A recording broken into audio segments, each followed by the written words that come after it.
Hey, Salvador Briggman here, and today we're talking about how to validate a new product idea. That is what we're getting into today.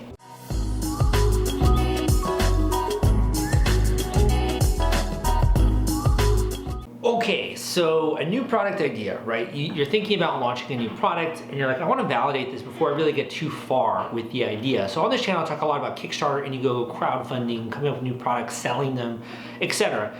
And I kind of want to give you a framework for how to validate a product idea and some ways that I like to think about it. So the way that I think traditionally most people will try to validate an idea is they'll go around, they'll talk to people, they'll message a friend or two, they'll bounce the idea back and forth, maybe they'll show them the prototype and they'll be like, is this good or not? And they'll kind of rely on their friends and family to give them advice. Now, that's great, that's cool, but in my opinion, that's really not the best source of validation because they aren't the ones usually that suffer from the problem that the product solves. So you really want to always try to get in touch with the people that are going to be the end users of the product, right? But it goes beyond that as well. So what is a framework that we can use to test and validate a product idea?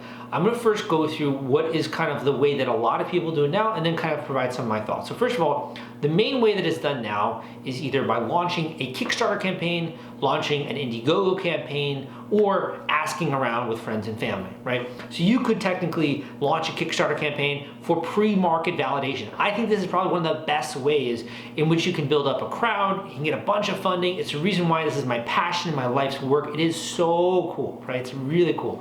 It's the reason why I wrote the book, The Kickstarter Launch Formula. I believe in it. Like it's so much a part of, I think, my values of like this idea of interacting one-on-one with your customers and one to many when you launch a campaign. But it can go beyond that. So you can also do what's called a pre-launch.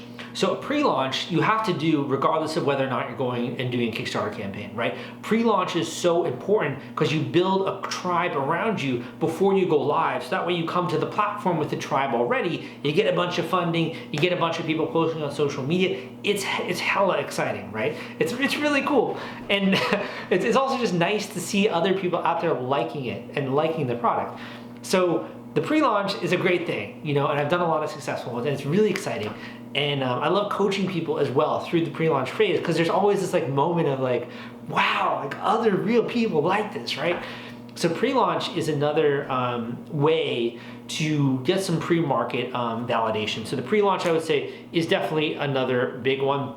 But there's kind of some variations. There are some shades of gray within the pre-launch that I want to dial a little bit into in this video. So the first one is, what are the different assumptions that we need to validate? Well, first of all, the way that most people go about it, they're just kind of ballparking and like a little bit of validation and like assuming people are going to buy it when they come out with it. And they're really just relying on what I call is qualitative verbal feedback, right? Qualitative verbal feedback is the worst type of feedback. Okay, it's kind of like, if you're in life and you're trying to ever get someone to commit to something, like, I don't know, committing to go to a birthday party or something, or going and doing this, right? You've seen how many people will flake when it comes down to the actual plans, right? So it's really hard to pay attention to what people say. And the next layer deeper, aside from paying attention to what people say, like, I love it, man, I totally buy it when you come out with this. This is amazing. This is great, right? Like that's important. That's good. But it's really not the best. When you go down a layer deeper into what I'm kind of describing here, then you start to look at more of how people react. You're looking at the emotional reaction, right? So I covered this in another video when it comes to figuring out whether or not you have a good invention idea, right? The emotional reaction.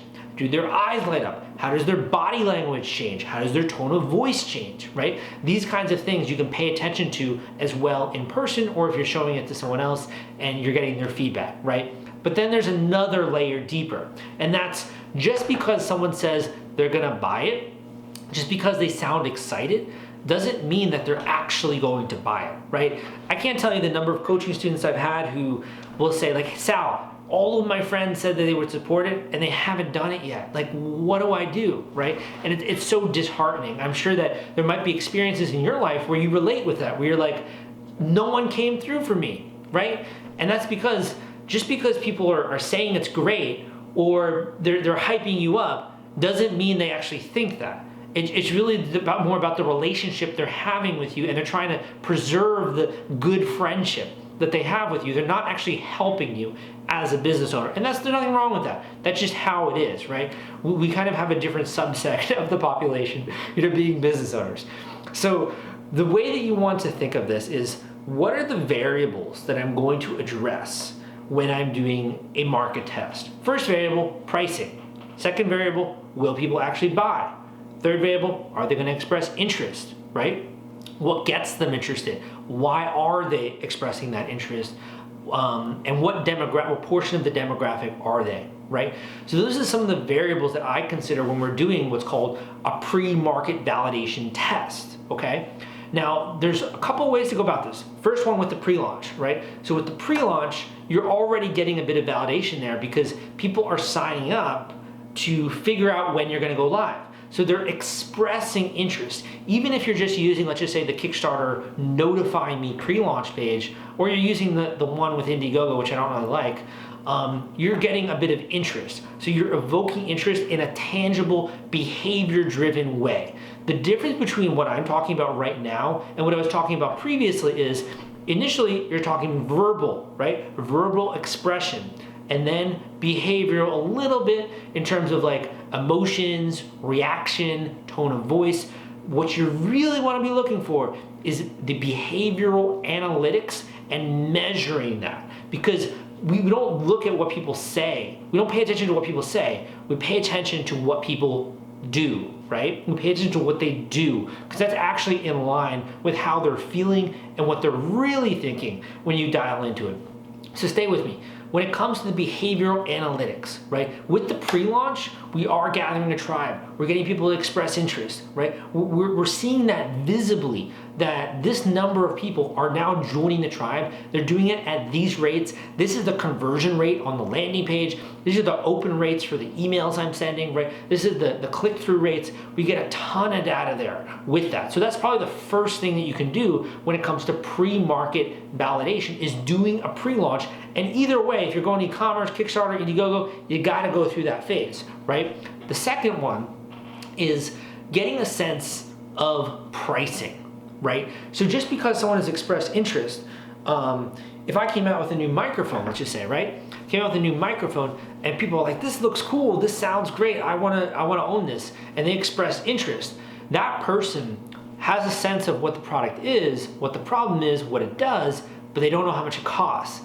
Now, I could come out with the most amazing microphone in the world, but if I'm charging $5,000 for that microphone, probably the only people that are gonna buy it are like very high-class TV producers and people who are Joe Rogan, who have hundreds of millions of dollars to spend on a microphone, right? And even them, they're gonna be like, is it really that much better? Because you can probably get a really good microphone for about $500. Why would you spend $5,000 unless the materials are like gold or something, or there's some really big difference, right? You use it AI or something, like some kind of intelligent tracking voice recognition technology, right? Which actually is a really great idea. Like, why don't we combine AI into microphones, right? To track that kind of stuff and almost help the process of the editor. But that being said, anyway, getting off on a tangent there. Aside from seeing this kind of price, we're talking about price. Aside from the fact that they might think it's going to be reasonably priced, they don't really know until they show up. They're confronted with that price and they decide, I'm going to buy this thing right then and there. So another pre-market validation test you can do, which you can also do in the pre-launch phase, would be having price on the page. So rather than just having, hey, sign up for interest, it could be sign up for interest and here is the price, and seeing how that will affect your conversion metrics going into an upcoming Kickstarter campaign or going into a normal traditional e-commerce launch, right? So that would be another way in which you can become more certain and more self-assured and testing a little bit of the validation, right? And the way that the product sinks into the market. So what's another way? Another way will be to do A/B testing throughout your landing page variations to see what is getting people to opt in most frequently. The different landing page copy, the different images, the variations on the page, whether or not you're having price on that page before they subscribe and enter interest. That's another killer way to measure testing, right? So you can have a sense of will people convert. Now the last one is a bit sneaky, okay? It's a little bit sneaky. Now, I'm of the belief that you're a big boy or a big girl, right? You can handle if I share like a trick with you or something sneaky with you, and you can decide whether or not that fits into your business. I view my role as an educator, right? As a teacher, as someone who shares knowledge with you, and you decide how you act on that knowledge, or if you decide to or not incorporate that into your business. So I think that this technique is a little bit polarizing. However, I've seen it done successfully, and I think it's important to introduce it to you so that you're armed with all of the tools in the arsenal in order to have a good validation phase and to figure this out. So the next thing that you can do, and there are a lot of different things within that general framework as well. You can do it with variations of that, but I'm just going to cover like the three main ones, right? So the last one is, what if you actually allow people to try to buy your product? I know, right? Like, what if you actually allow people who you don't know to try to buy your product and to see what happens? This is kind of a little bit tricky, but what you can do is you can put together a landing page that goes through kind of a little bit of a sales funnel, and at the end of the funnel, it can say, sorry, we're sold out. Or it can say, hey, we're actually going to be doing a launch for this. Please leave your name and email. Sorry, we're just kind of testing things right now. So you can actually do a validation phase where instead of just testing price and just doing the pre-launch, you can actually see if visibly people are willing to buy your product. Now that obviously, for some people out there, they don't like that idea because it is a little bit like duplicitous in some ways. In other ways, you can make it so it's not duplicitous. I have some ways to be able to do that, right? Like there are ways to make it so that you don't upset the customer, essentially, but still get the valuable data and tracking necessary information you need in order to conduct a pre-market validation test. So now you have a couple of ways in which you can do these tests. In order to do them, what do you need, right? Number one, very helpful if you have good photos or video of your product. If you don't, it's going to be harder, right? It's not impossible, it's going to be harder. You might have to work with a graphic designer, or whoever is doing your pre-market validation might have to do that. Another would be photorealistic renderings.